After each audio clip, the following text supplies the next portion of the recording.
in our second session.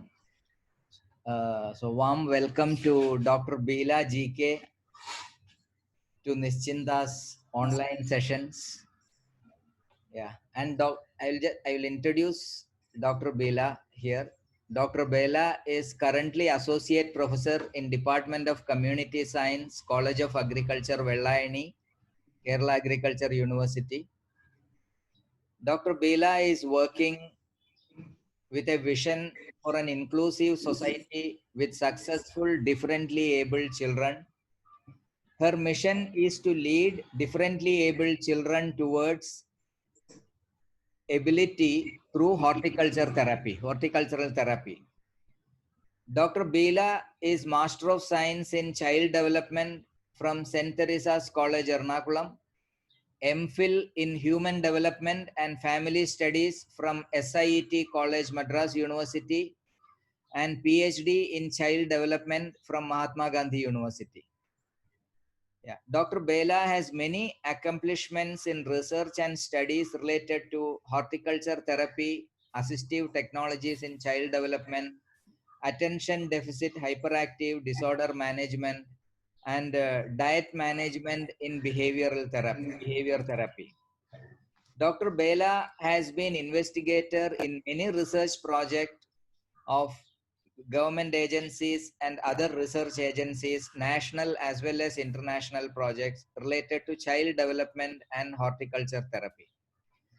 Dr. Bela has developed model horticultural therapy gardens for differently abled in Thiruvananthapuram and in 20 government schools across Kerala state. Dr. Bela was director of the Center for Disability Studies, Kerala. And coming to recognitions, Dr. Bela has been awarded Haritha Deepam Mahila Ratnam Award in 2013 from Kerala Agricultural University.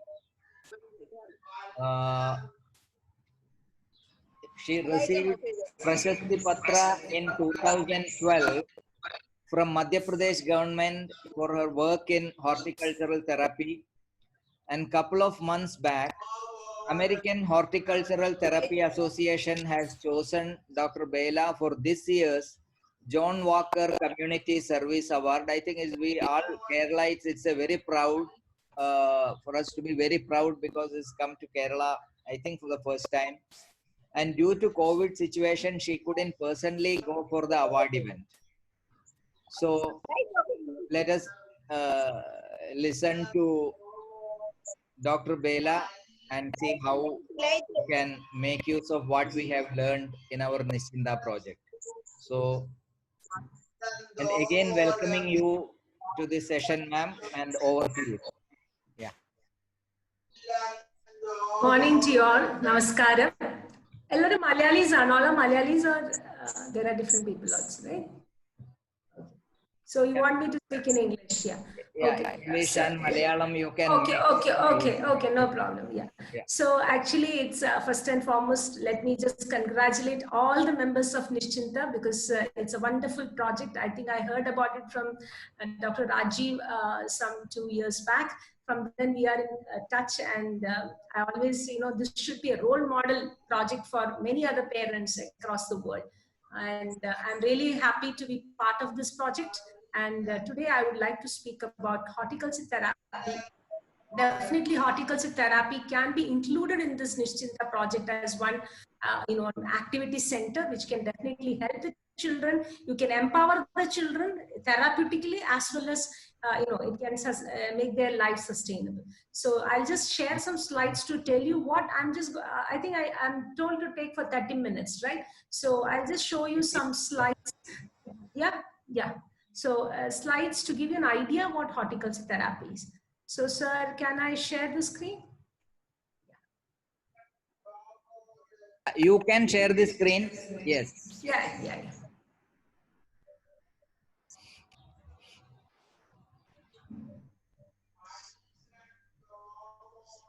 So I'm just giving a brief introduction to horticulture therapy. So what horticulture therapy is, it means it is basically, just one second.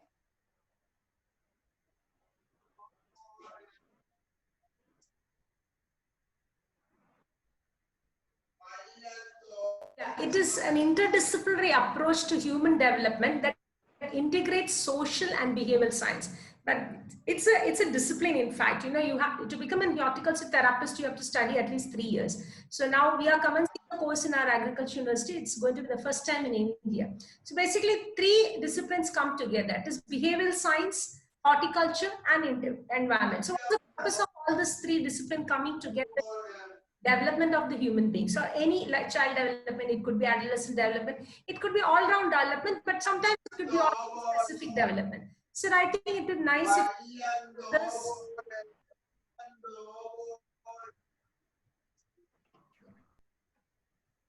So now let me tell you what horticulture is, what therapy is, and what horticulture therapy is. So horticulture is the science of raising plants bearing fruits, vegetables, flowers, and ornamentals. Now I can also tell you, mostly we have heard agriculture. So what's the difference between agriculture and horticulture? In agriculture, you deal with all kinds of plants, that is including trees and paddy fields and everything. Coming to horticulture, we only deal with plants that is yielding vegetables and flowers. So that is the difference between, I mean, it doesn't have big trees like rubber trees or coconut trees, etc. Doesn't come under agriculture, horticulture. It comes under agriculture.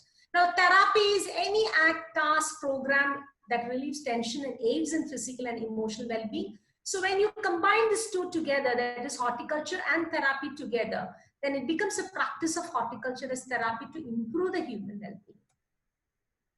So now, you know, mostly whenever people come to me and ask me that, you know, we want to start a horticulture therapy center or garden in our college or schools, what they have an idea is they say, we want to start an organic farm. Okay, fine. So what is the purpose? So that we get yield. So of course, in horticulture therapy, yield is there. I'm not saying that yield is not a focus, but there is some little difference between pure horticulture and horticulture therapy. In horticulture, the plants are the paramount. So when you're doing krishi cheyanengil, when you're doing horticulture, you are having some plants in your house. What is your aim for planting that? Your aim is that you should get some productivity, some yield from that. That is like vegetables and fruits you want to get.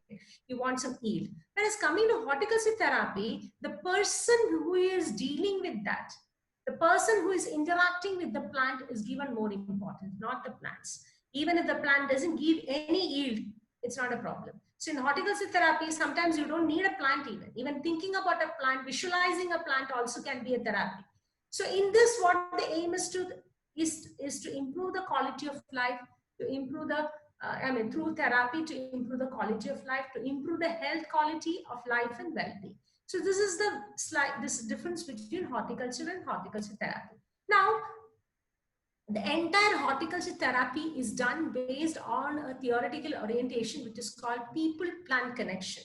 That means there is some connection between people and plant.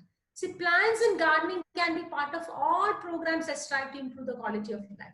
But then what research has shown that the people can get connected to plants and plant also get connected to people. See, when you are sick, if there is, or even if you have a program, see, have you seen, we keep a lot of flowers. It does not really give you that aesthetic feeling, but you know, the presence of a flower, the presence of something like that makes you feel good. It makes you feel, you feel calm, peaceful, you feel happy. So now this is the significance of plants or flowers in your life.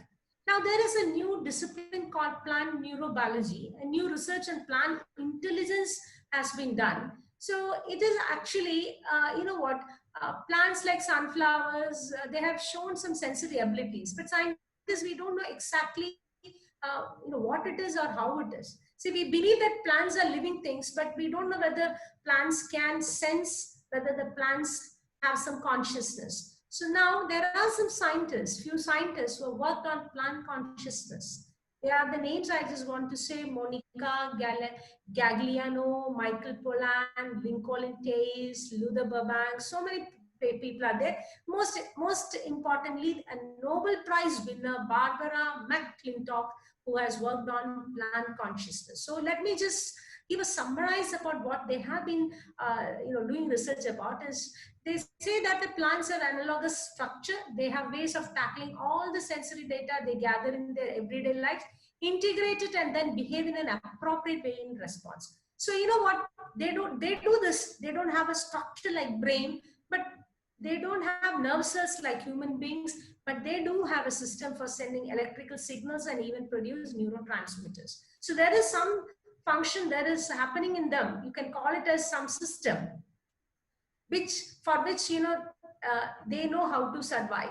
They know from where the sun is coming, or, you know, sun rays are coming. How, you know, some plants are so intelligent that they even can forecast the availability of water, and the consumption of water or the absorption of water by the plant is reduced accordingly.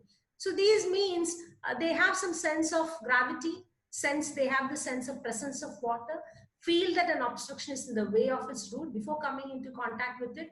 Plant's root will shift direction to avoid obstacles. They sense pain. So they respond to anesthetics. When you put a plant, you know, out with the human anesthetic, and not only that, plants produce their own compounds that are anesthetic to us. So that means they do have some sense of pain. That is what these researchers on plant consciousness have been doing. So the characteristics of intelligent life that have been used in this context of plant activities are that the perception of surrounding environment. So the plants know, they can perceive who are around, what are the things that is around them, and they adapt to the environmental conditions, and they communicate. In fact, a plant conscious scientist has said that they communicate among themselves. You know what? Those who have rubber plantation. If you have rubber plantation, you will see that if you have a coconut in middle of that, all these plants together will kill the coconut tree. The coconut tree will die on its own. So it means what we think is it's because the rubber plants, the rubber trees, they absorb all the minerals. So the coconut tree is left out without any minerals or fertilizers. But it's not that. It seems that when a group of plants and trees come, they communicate among themselves, and they know to survive. You know, they also struggle for existence. So there are beautiful pictures. If you can go to this website that I have shown here, if you go to that website, or simply just type plant intelligence and check in the Google and search it, and you will find a lot of information about that. So in fact, they also have some social interaction, I said, by sending and receiving chemical information and cooperation for mutual health and safety. Let me tell you, I'm not very, I don't have that much of knowledge to explain to you whether the plants have senses or plants don't have senses. But after listening to and hearing and reading about all these things, I believe that plants can senses. From my experience of 15 years in this area, I believe that, plants also can sense. If you talk to them, they can sense it, but I don't know how they respond to it. But if you take a plant, just take two plants, in your house. One, you water them, give fertilizers, you talk to the plant, and every morning you go and check it, you care for the plant. Another plant, you just don't care. Of course, it is given the water and it is just in the soil, and you throw it like that, you don't show any feelings. You just see the difference, how these plants grow and how it is giving impact on you. See, whatever, I think everything in this world is a win-win relationship. Every relationship, our condition is an unconditional love are there, but then most of the relations are conditioned. So, but what I feel is the plants, they have unconditional love for us, because they don't have any complaint. Even when I have always noticed one thing, maybe it sounds little stupid, but I have noticed, the most precious thing for every living being is the progeny. So now if you look at the plants, they are so happily, they are just shedding their fruits, because through the fruits is what their next, they reproduce, or you can say that their progeny is through the seeds. But then they don't have any worries. They stand still and they really give things to us. But how much do we care for the plants? So this is what is one of the basic thing, which is a theory behind horticulture therapy. That is, when you are doing horticulture therapy, you're just going to grow plants and don't care for the plants, then I'm telling you, it will not help. Therapy doesn't happen. It is just horticulture. So now I'll tell you, if you really want to begin a horticulture therapy unit in Nischinta project, what is most important is a support system. That means we develop the children, to become, support the plants. I mean, the children have to support the plants. The children have to water the plants, take care of the plants. Whatever the yield the plant gives, it comes to the parent, and the parent is again is going to support the child to continue with horticulture therapy. So this is a system that we have been implementing here and it is shown, it is successfully, we have been able to successfully conduct it. Because sometimes what happens, we think that the child need not take care of the plant, the plant will be taken care of by the parent, and the yield can be given to the child or something like that. No, the yield will be taken by the parent, and the parent and the child will consume it, and again the child will take care of the plant. So the child is only enjoying in taking care of the plant, and the yield is not at all the child's objective. The child is only being with the plant. That's what the ultimate aim about it is. The yield is directly going to the whatever vegetable and fruits you get from the plant, it goes to the parent. So the main beneficiaries of horticulture therapy are basically, I've just put the name disabled children. I know we term them as differently able, but technically we say disabled children because only disability certificate is important in that case. So that's why we say disabled children and adults, elderly, cancer patients, multi-sclerosis patients, and many more people are benefited by horticulture therapy. I just want to show there are so many research evidences to show that horticulture therapy has beneficial effects on brain functions, emotional intelligence, self-concept, self-esteem, attention span, everything, many things are there. I'm just showing you one of the amazing results that has been done in Japan. And here also you can see there are interdisciplinary or multidisciplinary approach in doing this research. You can see one person is from the applied informatics, and one is from the School of Engineering, and one of the researcher is from the Agriculture Department of Biotherapy.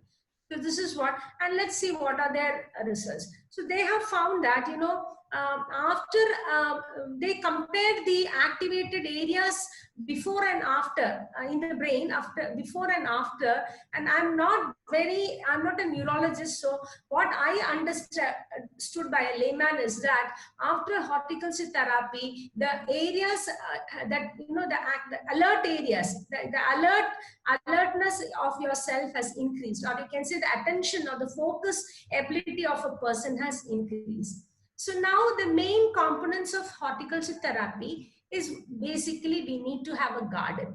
You can do some therapeutic activities even without garden, but it is always essential, or it is one of the major component of having a horticulture therapy garden, not just a garden, but a horticulture therapy garden. So we raise a garden, raising a garden and gardening activities is one aspect of therapy, and which is not that simply water the plants, cultivate the plants and take the yield, it becomes horticulture therapy. No, for every single child you have goal specific therapeutic techniques. Say for instance, if it is an autism child, the therapeutic technique is different. If it is a dementia patient, the therapeutic techniques will be different. So why are we doing horticulture therapy, and what is expected out of that is what we have to think even before you program an horticulture therapy for any individual.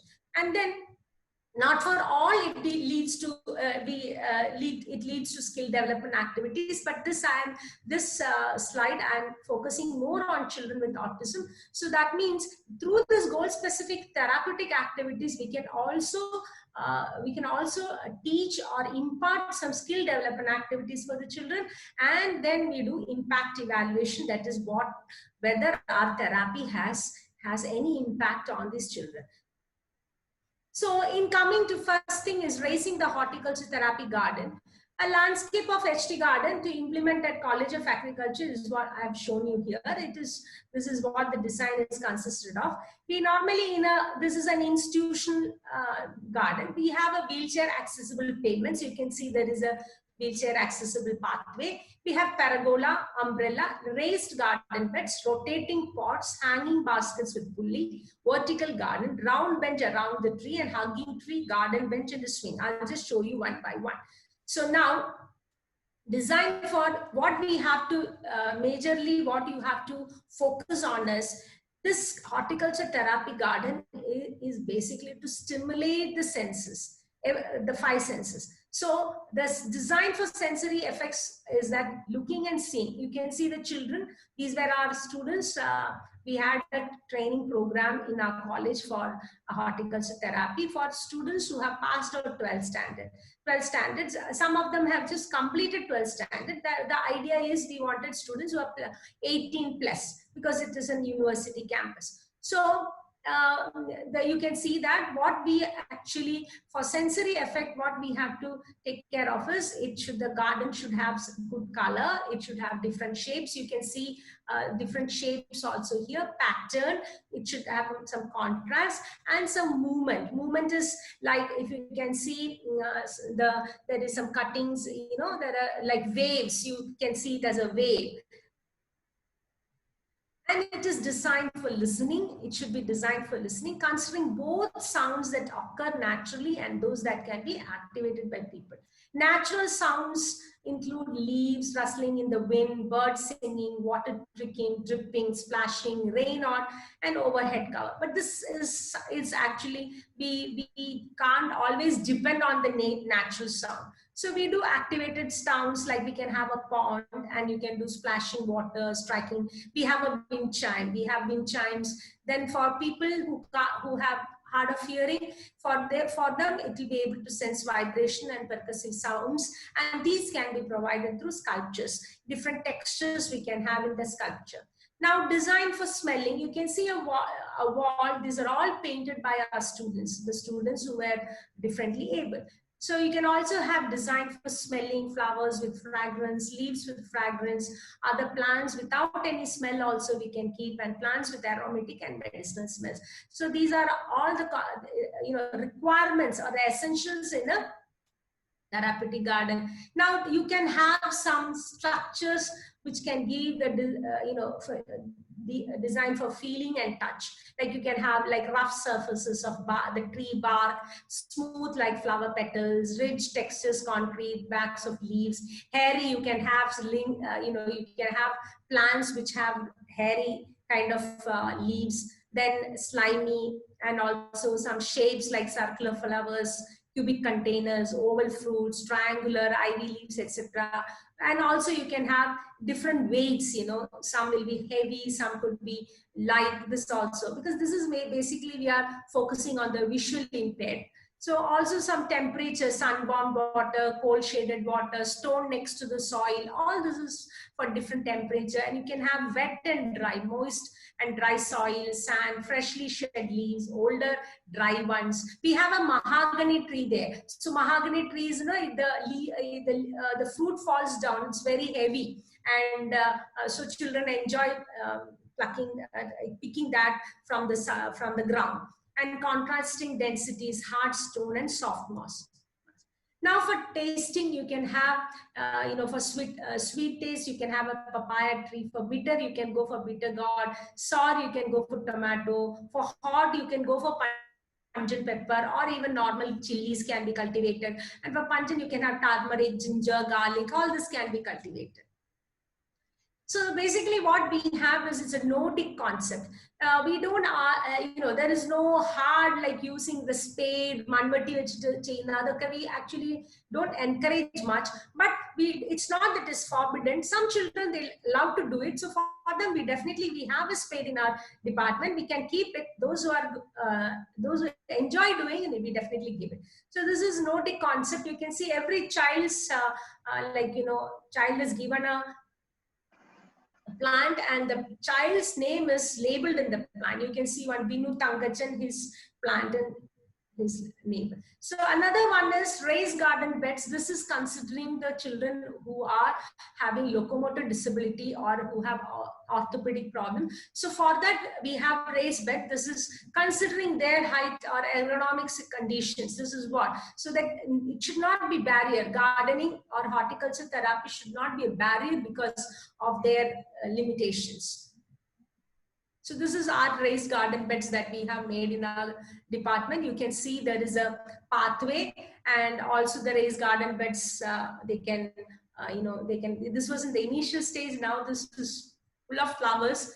Recently I went and it was so beautifully it is all pottaloka and it is beautiful raised garden beds. So this is, and you can see the children, they have also painted the wall, not the wall, the raised bed, so it looks good.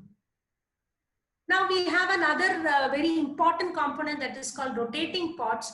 This is, you can see in one, you can see 4 pots, whereas you can see in this more than 4 pots. So the idea is that the children who have locomotor difficulties or orthopedic problems, so they don't have to keep moving to so many places. They just have to sit in one place and they rotate it and this pot reaches to them. So this is like, suppose a child is there, the child does we have to take the child only up to this rotating pot, and he can handle with 4 to 5 or maybe even more than that, according to the strength, how strong you make it. That is what is more important here. So you can use a small bearing for that, and it starts rotating.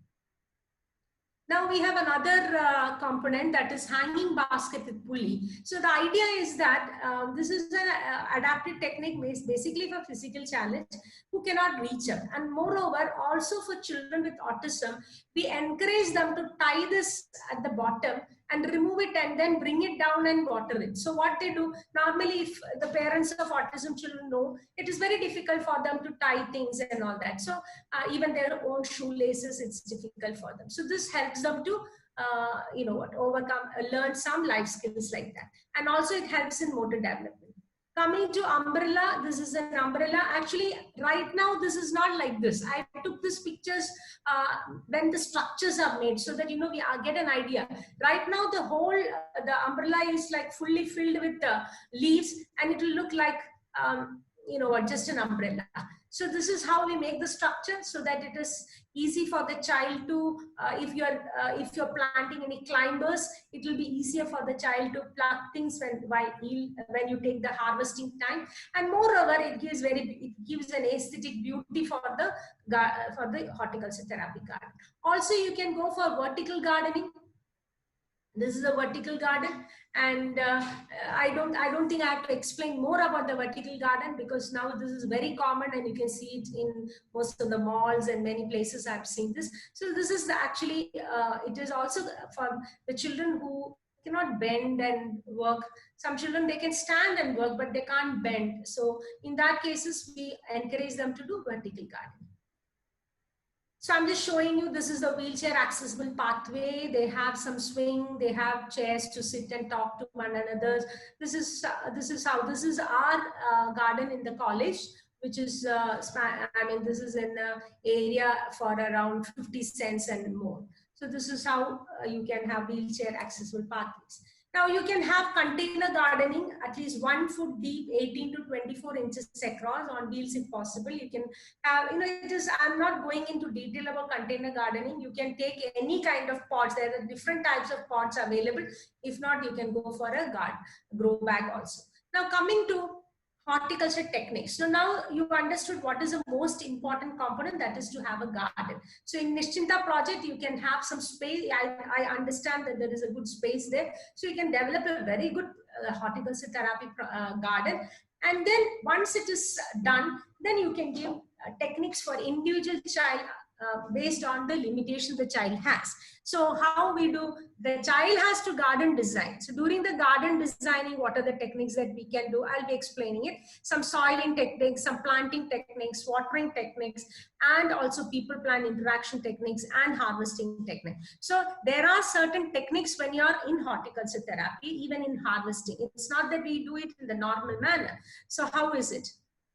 What an example. You're watering the plants using a sponge. How do you normally water the plants? Either using a can or maybe an hose. But here we are focusing on children who have stiffness in their arms, in the fingers. Then what we do is, to improve their gross motor skills and the fine motor skills, we give the sponge to the child. The child takes the sponge and dips it in the water, and then the child uses towards the plants. So what is happening? The child is actually watering the plants, but in fact, it is complementing physiotherapy. You can see the children doing it. Then when you design a garden, when you're designing a garden,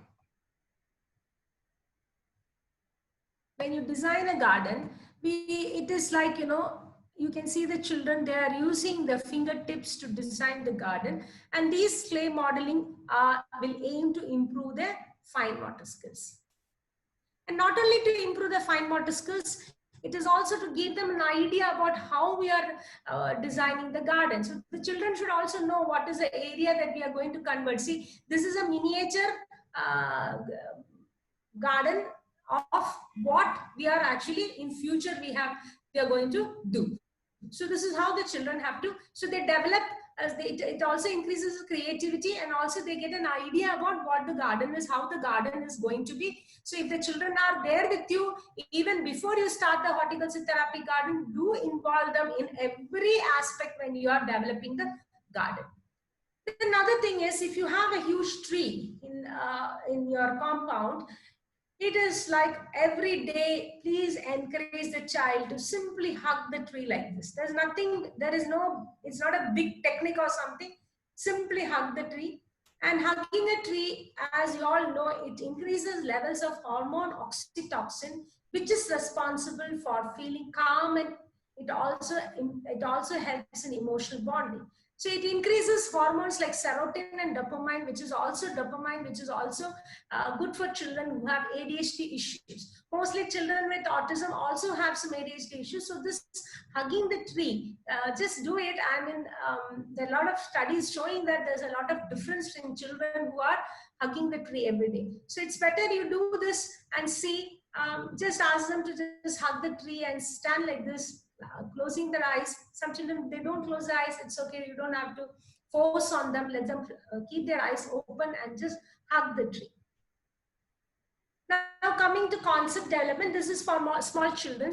Now, especially the children have to take responsibility. That is very important. So what we give is, we give every child a plant, and the child has to name the plant. Say, like, for example, the Robin is the name of the child, and he has named the plant as Little Cheetah. Sujit S. Pillai has named the plant as Chachuvenda. So this is how you have to name the plant. And how, when you interact with the child, you don't ask, how is your plant? But you ask, how was Little Cheetah? And the children will give such amazing answers, wonderful answers, like saying that Cheetah laughed at me, Cheetah smiled at me, Cheetah gave me something, Robin gave me like this, Sujita Pillai's Chachuvanda is growing, and the Vanda is now very happy. All this kind of answers you get from small children. But then the idea, the major purpose of doing this is so that they get bonded with the plant, and they take the responsibility of the plant. So once they start taking this responsibility, and when they get connected to the plants, taking the responsibility or the independency behavior comes into them very effortlessly. The parent doesn't have to enforce that on them. So they start becoming independent. They start taking responsibilities. So then we have some techniques like, coconut tree meditation, emotional freedom techniques, visual imagination, attention span techniques, sensory development using aromatic plants, mind mapping, etc. All this, those who are interested to really learn this, we are having another session today in the evening. You can simply join that. It's a 2 days program where I'll be demonstrating this coconut tree meditation or visual imagination, etc., which will help you to understand. This is something that we have to do it. I cannot explain that what it is. Yeah.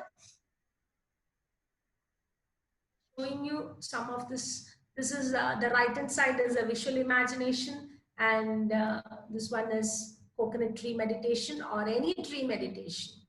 I always prefer to take coconut tree, but even if coconut tree is not there, you can take any tree. You can sit next to any tree, just like Buddha was doing. You can take any tree and sit for meditation. We will be teaching you how to do that. Initially, parents have to learn and then guide the children into meditation. After some time, the children themselves, they will do it.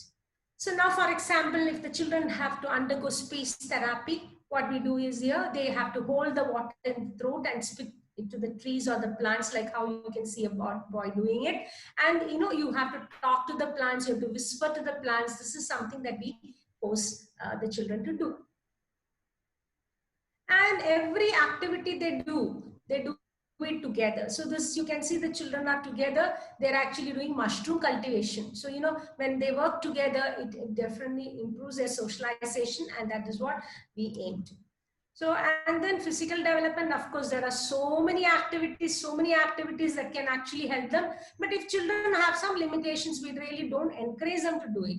So you can see this, I show this picture with all the plants and painted, but this is previous to that, how they are preparing the lawn, how they are preparing and cleaning the pot. This all together, they have actually, what they have made the garden. And some occupational skills are also taught to them, like making umbrella. So we make umbrella huts in the garden and we teach them how to make umbrella, then some flower arrangement. So this is some skill development activities we teach them. So now more skill development programs like making name tags, clay modeling, sand crafts, dry flower picture frames, flush flower arrangement, combination planting, etc. has been done. I'm just showing you one by one few pictures. This is wall painting what children did. These are some plant crafts.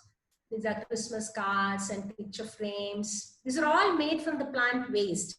It is, as you say, zero budget farming. This is zero budget thing. Most of the things are made from things that are not waste products, like, waste. So recycling, reduce and reuse is what we use in the slogan when they do all these kind of activities. Picture frames. The picture frames are also made by the children only.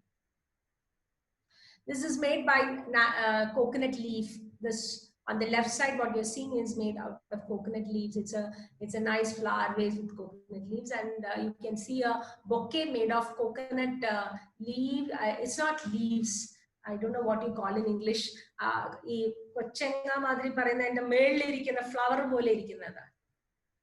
Let me see if I can show you another picture of it.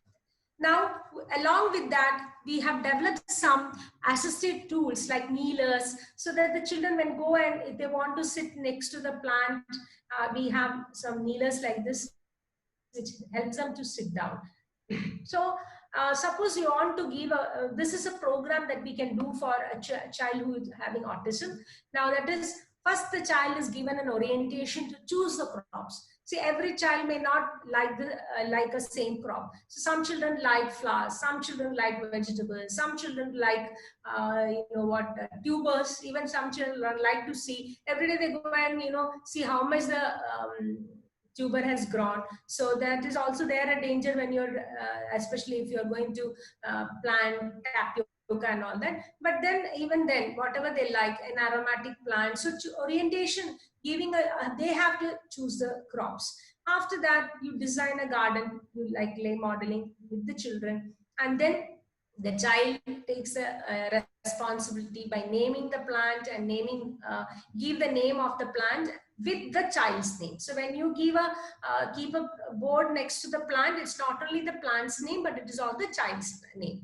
So then when you are, after choosing the crops, the child will raise a horticulture therapy garden. They have to maintain it, they protect, and then harvesting. So through this, what we attain is vocational skills. When you're designing a garden, you're watering the plants using the sponge, then it is what the aim is to gross motor and fine motor development. Now, when you're naming the plant, they take the responsibility. They take the responsibility of harvesting. They also have to take the responsibility of marketing. So when they, sell their products, it increases self-esteem and self-confidence. So this is how we program. Before we really program horticulture therapy for children, we have to sit together and decide. Not all same for the children, for every child. Every single child you take, and what is the child going to do? Not sometimes the child doesn't have any problem with the hand. She doesn't have to use watering the plants using the sponge. She can simply use a can. So accordingly, we change the program based on the individual child's requirement and limitations. And most important is, we do horticulture therapy and you just leave it. No, after it is ideally, because we are all researchers, what we do is we do a pre-horticulture therapy assessment and we do a post-horticulture therapy assessment. According to the child's ability, we evaluate it. See, I'm showing you one picture where it is all based on big picture. We're asking the child, how are you feeling? How are you feeling now? So if he feels lovable, he shows the heart. If he is angry, there is a picture showing the anger face. So accordingly, if you're confused, there is a picture showing a confused it's not all cartoon facial expressions. So accordingly, you can ask the child how the child is feeling. So definitely you will see whether this is going to really help the child or not. If it is not helping, because we have come across children who are not at all interested in doing horticulture, they found it very difficult, or they were showing disinterest in. So there's no point in forcing the child to do horticulture therapy. So it's better you give some other kind of therapy only for them, or let them engage in some other activities. Only if there is any improvement after assessment, you prolong or continue horticulture therapy with them. So I just want to show you some results that we had 14 students, as I told you, who came to us. You have seen most of their pictures. We had in total, two children were with autism, 2 children are hearing impaired, 2 of them were speech impaired, 2 are intellectually disordered, 2 were orthopedically impaired, 2 visually impaired, and 2 physically impaired. So actually, it was not that it was not a purposive sampling, but this is how we got the students, and it was amazing that everything had 2 to each. It just happened. It was a coincidence. So we had only 1 female among the whole, and she was slightly intellectually disordered. And now what we have done is we used a VSMS score, that is Vinland's social score, which is normally used to assess the social intelligence. And you can see the remarkable differences that we could see is in children with autism and children with intellectual disorder children. So that means this is more effective for these 2 groups. So that's why I just wanted to show this. Now, this is a scoring of Bender-Gestalt test using image analysis technique. This is actually for the motor development. So this is what this first thing that you see on the right is what a standard scale that we give it to the child, and the child has to look into this and copy. So we give them before the horticulture therapy, and we give it once again after the horticulture therapy to see how accurate they can do. So this is a child after horticulture therapy, what he has done. So that is psychomotor functioning also. You can see psychomotor functioning, we can see a nice difference, a remarkable or significant difference in children with autism, that is from 3 to 7.2. Of course, it is done only with 2 children, but still I thought I'll show you this data, because this is how we do it in our college to find how is to evaluate the program that we're giving. And we also saw in a small change in orthopedically impaired children, but most other children, also physically impaired children, that is those who had issues, they also have change shown from 4.5 to 7.6. So this is how this is going to tell you that most significant difference is shown in even psychomotor functioning. So I'm just trying to give you one child's feeling about horticulture therapy garden, about how she felt. It was actually told in Malayalam. So my horticulture therapy garden is where I find solace from the everyday stress of life. I enter with problems and leave with solution. When I am in my garden, I have no fears or worries, for I am at peace and one with Mother Earth. My only companions are the garden plants and garden creatures. We all speak the language. See, Kuti Malayalatila പറഞ്ഞത് ഇതെല്ലാം എന്നുവെച്ചാൽ എനിക്ക് ഈ ഗാർഡനിൽ കയറി കഴിഞ്ഞാൽ ഞാനും എൻ്റെ ചെടികളും ഞങ്ങൾക്ക് ഞങ്ങളുടേതായ ഒരു ഭാഷയുണ്ട്. ഞാൻ പറയുന്നത് എൻ്റെ ചെടികൾക്ക് മനസ്സിലാവും, ചെടികൾ പറയുന്നത് എനിക്കും മനസ്സിലാവും. അങ്ങനെയായിരുന്നു ആ കുട്ടിയുടെ ഒരു വളരെ പോയറ്റിക് ആയിട്ടുള്ള ഒരു കുട്ടി എന്നല്ല, വളരെ സിമ്പിൾ ആയിട്ടുള്ള ഒരു ഇതാണ് പറഞ്ഞത്. അതിനെ ഞാൻ അതുപോലെ ട്രാൻസ്ലേറ്റ് ചെയ്തതേ ഉള്ളൂ. So ഞങ്ങൾ കുറേ gardens, we have developed a lot of model gardens across Kerala. So ഈ particular last studyയിൽ ഞങ്ങൾ ചെയ്തൊരു മോഡൽ ഗാർഡൻ സ്കൂളിന്റെ ഇതാണ് ഇതിൽ കാണിച്ചിരിക്കുന്നത്. ഇത് കൂടാതെ നമ്മൾ ഒരു മോഡൽ ഗാർഡൻ PMGയിൽ സാധാരണ പ്ലാനറ്റോറിയം ഒക്കെ ഉള്ളിടത്ത്, that's for public, that there is a garden made in 30 cents for anybody can come there and see what horticulture therapy is. And there fortunately around 12 students who are all intellectually disordered students in the parameter adults, they are working there. I mean, they take the yield, they're working, they're taking care of the garden where public people, public come and go. There is a laser show in the evening also in middle of that garden. So that is one. And we have also many other private schools, around 10 private schools we have covered. which includes LMS school in Trivandrum, Trishur school, and that's so many schools. Totally, we have covered 10. So last project we had made 10 model gardens, which the names of the schools. I think Kottakkal Ornam Government Rajas Ornanda. പക്ഷെ അവിടെ അത് fully successful ആയില്ല. ബാക്കി എല്ലായിടത്തും അർണാട്ടുകര എല്ലാം വളരെ successful ആയിട്ട് ഇപ്പോഴും നന്നായിട്ട് നടത്തിക്കൊണ്ട് പോവാണ്. Arnattukara, അമ്പലവയല്, Adoor, Kayamkulam. Of course, the last one is in our own college, Department of Community Science, College of Agriculture. So horticulture therapy garden can be done where can you do all horticulture therapy in the Chochenya? You can do it in special education schools, rehabilitation centers, hospitals, Ayurvedic hospitals and resorts, child development centers, old age homes, and now I will add community villas, right? Whatever Nischinta project is like. So even in places like that. So when children complete it, they take, in our college, when they come, they take, students are provided with sapling and they take home for, and we also give parental counseling, how the child should take care at home. Suppose, you know, if the child, when the child is given institution-based horticulture therapy training.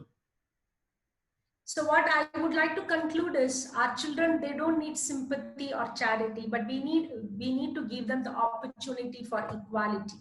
So that is what I believe in. So, you know, give them the freedom to dream and the opportunities to make their dreams real. This is what we need to really focus on as parents. I'm sure you're all very experienced, and more than me, you will be knowing how to deal with children with autism and children of limitations. But I always believe that, you know, it is all in mind. Of course, we think it is limitation, but with that limitation also, there will be some advantage in their child or some gift that God has given to them. So need to find out that, and I think any child can do horticulture. I have not seen any child who can't do. It's only if they're not interested, that's a different thing. But if you ask about ability, I'm telling you, every individual is able to do it, and for that there is nothing, no limitations to do horticulture. So with that, I end my session, and I once again thank all of you, and if there is any questions, you can just ask. Let me just how do I You can stop sharing. Yeah, one minute, let me. Yes, sir. No, I'm not able to enlarge it and get out of it. Yeah, I think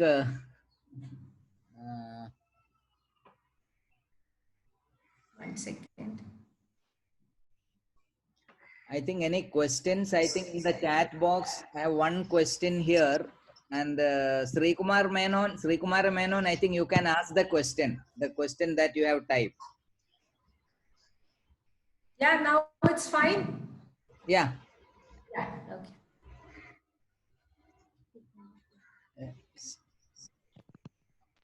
Sri Kumar Menon. I can see the question. When doing horticulture therapy and the child spots butterfly developing in the plants, how can we explain to them what it is so that they will not fear it or harm it? See, actually, we can also have butterfly park.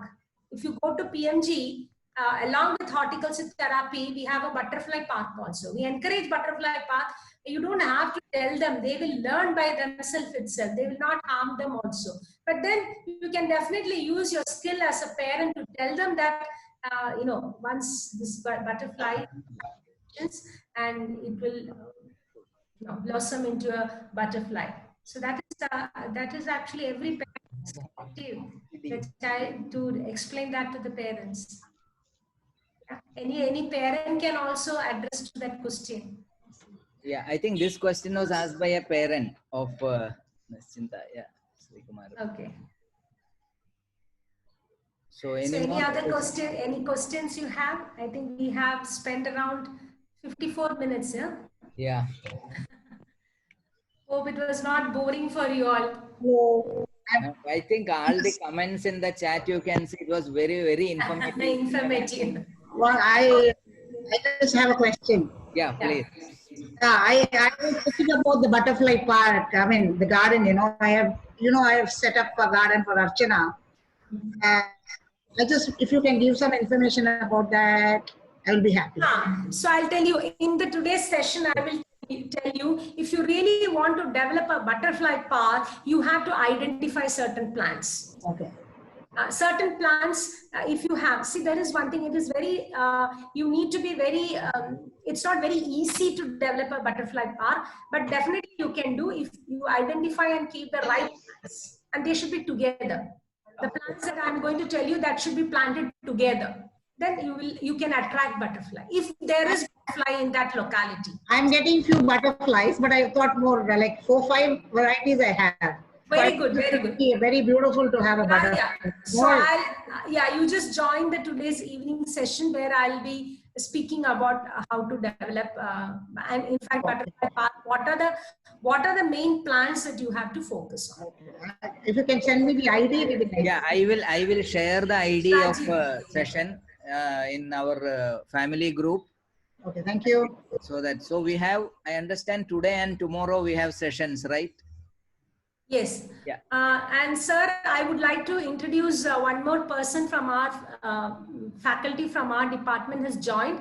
I could see her only now. I really want to introduce Dr. Krishna Jha. She is an assistant professor in our college. So, in horticulture therapy, of course, we don't have much on the nutrition aspect, but she is a nutritionist. So she will also be talking about what are the right diet or what is the role of nutrition for children with autism. So I just would like her to speak a few words. Yes, sir? Yeah, Dr. Rajiv. Sure. Thank you. I'm so happy to be associated with Bela ma'am and also to to listen to your talk on especially regarding Nischinta. And also, I'm also basically from Ottapalam, so I have a more I can feel, I can relate to it in a more sensible way.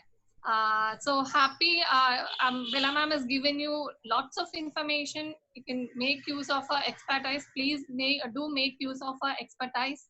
Ma'am can give you more information, maybe in person. She can do it. She can do more things. So happy, and I'm happy to be here and to be part of this, and all the best to Nischinta and the team. Thank you, Bela ma'am. Hello, good morning to Madam Bela and Krishnaraj. One point, you have shown 10 institutions where you have already started this garden. Can you make the 11th one at Nischinta village, or can you support us in making it? Sure. See, thing is, we always get fund from the government to start doing this. So we have some fund for this year also, but unfortunately due to this COVID pandemic and shortage of funds by the government, we couldn't start this year's project work. So definitely we'll be considering Nischinta village next time when we get that. I assure you that won't be a problem for us. And thank you, madam. Thank you. And Dr. Krishna Jha is from Ottapalam. So, you know what, she is also going to associate with me in this project. She'll be also a great help for this Nischinta project. And we request and invite Dr. Krishna Jha to visit us at the earliest. Yeah. We'll make it. Yes. Sure, sir. Thank you for the invitation also. Even if okay. Also I'll be doing it shortly. Madam, can you give a small discussion about growing honeybees in the garden? Pardon, I didn't hear you. Honeybee growing.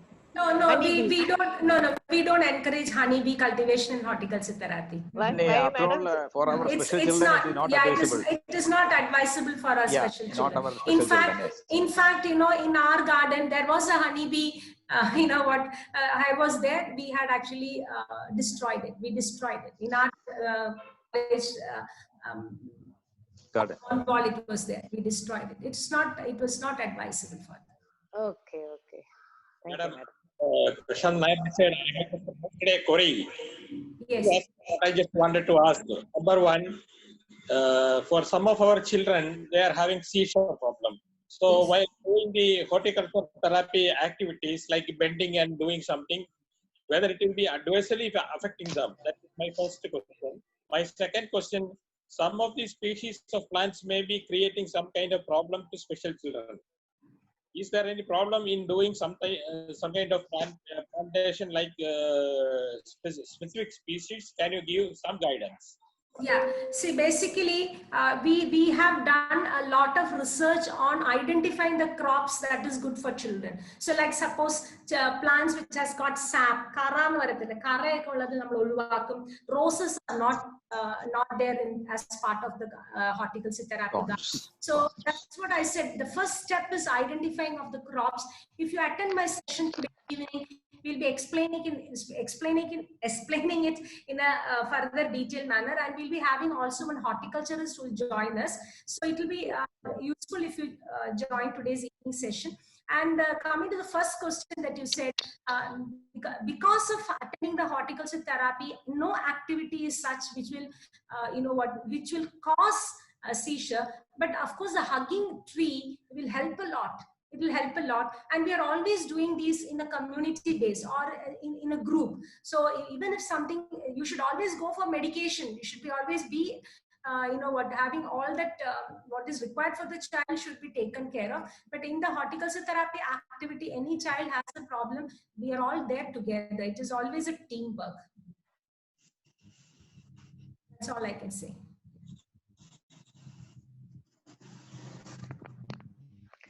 Thank you, madam. This is highly informative and a highly interesting topic.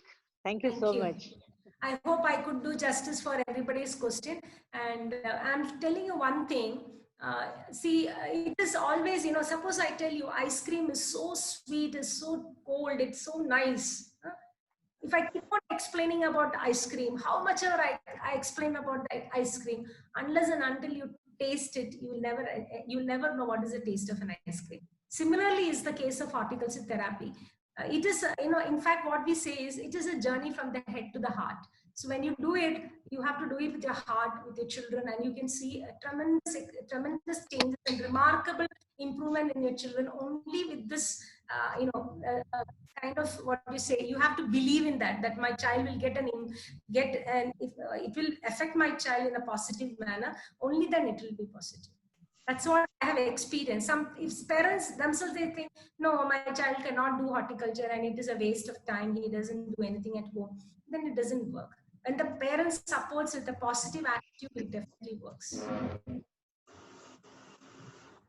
Madam, what is the protective measures we have to see while we are engaging people in these horticulture activities? Yeah, basically the thing is, whenever you're having a garden, we should have a protected wall. I hope you saw the wall that we had in our garden. One side was strong stone wall, and the other sides we had the fences used by iron fences. So you have to make sure that even in schools we ensure that it is covered. Like the children, where they are working, once they are so enthusiastically, they should not get lost somewhere, or every place in that garden should be, you have to make sure that it's safe for our children to work, because sometimes the children, their interest changes. They'll be working with the tree for some time, and then they suddenly go and sit in the swing, and then sometimes they'll go to the rotating pots or hanging pots. So they have the freedom to go. So all the structures that you make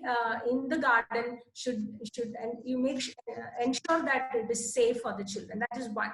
Number two, when you select the crops, though I mentioned bush pepper and chilies, it is like, make sure you can avoid that also. So the crops are all safe crops. That is also for children friendly crops. That is what we say, selection of plants. And third, when you're doing the activities, every activity, it is always done like, you're in the ground. You either sit in the ground and do it, or sit in the chair and do it, or you use a kneeler. Kneeler is something that you can take it to the ground, and when you join the evening course, I can show you the kneelers that demonstration also. And also, I think, Rajiv sir, if you can just post a video that has come in Janam TV, that will be useful. Yeah, I have that. I will post it in our group so that, Yeah. will know more about that. Yeah, so that will give a little more idea about it, so that in the evening session also they will grasp things when I speak about Yeah. particular I thing. will immediately after this, I will post that video. Yeah, please post that video. Yeah. So Madam, there are. your opinion. Pardon? Your opinion regarding classes, open air classes, and the garden and all. What is your opinion, especially didn't for get these special children? Can No, you just put your question open in air the chat classes, box? no? Can you just put your question in the chat box, because Yes, not your clear. voice is Okay, breaking. Yeah, your voice is breaking.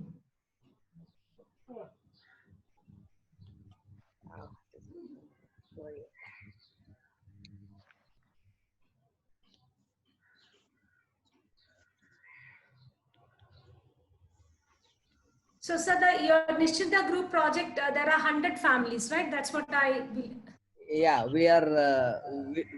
It is planned for 100 families, and we have enough space for gardens and agricultural, horticulture activities. Yeah. Sir, I think your screen is getting shared, or what? Your old number is. No. I think I will. Someone else screen is being shared. Bella madam, we have got sufficient space in the village. Okay. Am I audible? Am I audible? Yeah, very much. Yeah. Major Sudhakar Pillai, right? You are right, you're right, madam. So we have got sufficient space, and we have earmarked the area also for various types of gardens, including the horticulture as well as agriculture and even farming also. Oh, very good, very We are good. going to have all types of facilities within the village. Yeah. So actually, only my request is when you are going for farming and other agriculture, if you are planning for horticulture therapy, the garden for horticulture therapy should be in a different place. It should be exclusively for that, with a fenced wall. Yes, madam. We can make arrangement for that, and I will go your guidance as well as the support. Yeah, sure. Yeah. Okay. So I think thank you very much. Can we develop the question, Dr. Jairam, Mr. Jairam, can we develop birds? Definitely. You can have that too. Yeah. We had a small this thing, but no birds came. We can see. One thing I would like to suggest about can we develop birds in the garden? We don't have a cage. We should not go for a cage for the birds. Open. It should be open. Let the birds come, sit and go. That way it should. You can make that coconut thing like hanging, right? Yeah, exactly. I'll show you that in my session. I'll show you in my session about what kind of structures we can use. You can buy it as well as we can make the children do it also. Make it at home, right? You can make it at home with the help of feeders and all we can make at home. And you keep some bird feeds every day. Yeah. Maybe first 2 days no one turn up, but then definitely they'll turn up after some time if you continuously keep the bird feeds for them. Because now after this COVID, during this COVID, we have a lot of birds coming in. Yeah. Even crows never used to come, but I could see a lot of sparrows and beautiful birds coming in now. So maybe the COVID is actually the nature's gift for them. Yeah, now I could see a lot in my garden. That's where we are. Yeah, now they are enjoying actually. We are all inside the cage and they are enjoying birds and animals. Yeah, we're getting the old 20, 30 years back pictures and sounds and everything now in our. Thank you. Okay then. Okay. How I think I have seen the Mrs. Jairam's daughter's video. Yeah. So I also have a request, like Jairam, Mrs. Jairam and others whose children are doing last courses also you were there. Yeah. If they're doing microgreens, they are doing this, agriculture and horticulture. Please share yourself during the session so that it will motivate the other parents also to do it. Because this time we have, it is based on registration. So we had registration, of course, without payment.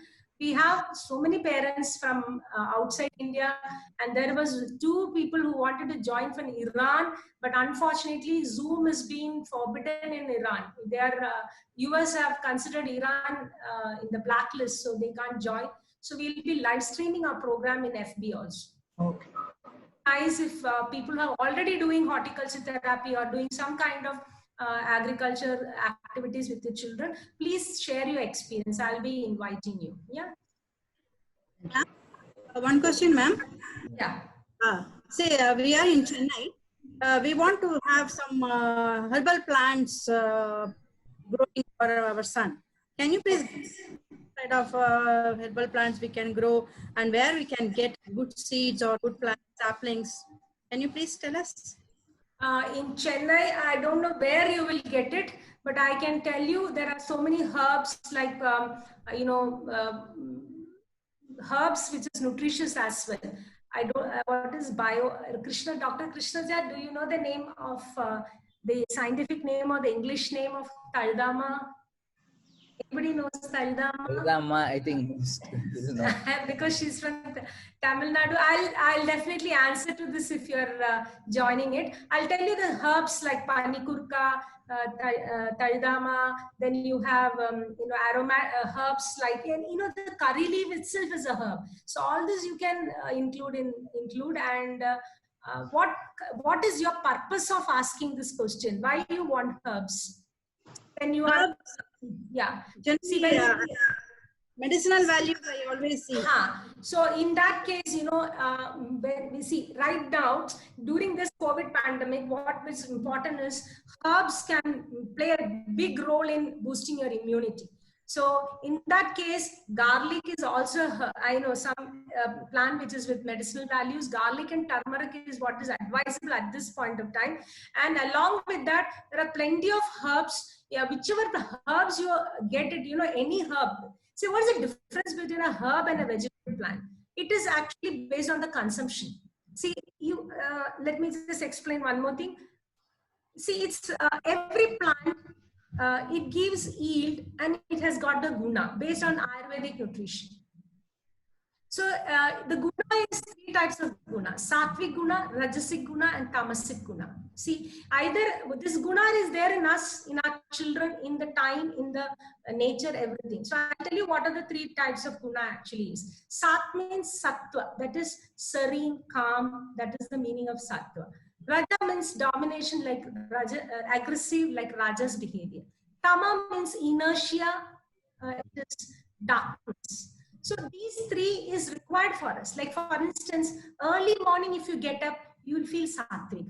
Your food will be sattvic. If you really have the habit of waking up at 4 o'clock, 4, 5, 3, 4, 5, 6, 7, it is sattvic time.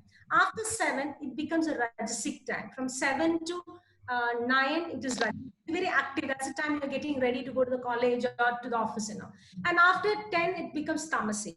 But after, we are unfortunate that by 10 only we start working in the office, and that's why most of the time we're tamasic in the office or in our office or in our wherever you work. And again, it comes back again. 3 o'clock to 6 in the evening is sattvic. 6 to 9 in the night is rajasic, and after 9 is tamasic, where you should go to sleep. So this is what the time is giving experience. Similarly, even every plant, the yield that we get is sattvic and rajasic, the food that you eat. So now any plant which is grown above the soil is sattvic, fresh. Anything that is like if you are taking, for example, even a dal, green gram dal is sattvic. And this should be consumed more. When it comes to the rajasic, these are all medicinal values. You have to take only little, because we need only rajasic nature a bit, not much of rajasic. Then you become very restless. You become hyperactive. So you need everything less. So all the herbs, anything that is under the ground, garlic, onion, potato, everything that is under the ground, that are rajasic and should be taken only less. And tamas, what we say is kindly avoid anything that is dead, which doesn't have life, which is processed, that is processed food, all that is tamasic. We tell them to avoid it. So why I'm trying to explain this is trying to tell you, herbal garden, when you do, you don't have to go for a big herbal garden. You can just have very essential herbal garden, herbs only in that. You have your normal kitchen garden or horticulture therapy garden, take 1 or 2 or 3, which is absolutely necessary for us. You don't have to go for a huge herbal garden as long as you're not planning to sell it. If it is for your own self, have only few herbs in your garden. I hope it's clear. I could answer your question. Wonderfully explained, ma'am. Thank you so much. Really. Thank you so much. Okay. Yeah, so thank you very much, Dr. Bela, for this very informative presentation and introduction to horticulture therapy. I am sure many of us are, in fact, excited so that we will be, shortly we will be moving into the village. I am sure the talk would have triggered thoughts in our mind. Yes, they have triggered thoughts in our mind. That's why so many questions we can see. Also, in what way we can try this horticulture and horticulture therapy in Nischinta village. And I think we are looking forward to your continued assistance. I know last 2 years I have been interacting with you and working with you on this particular topic. And it was excellent session. Thank you very much. Thank you. Thank you so much for being part of this wonderful team. Thank you. Thank you from each of us. All the best.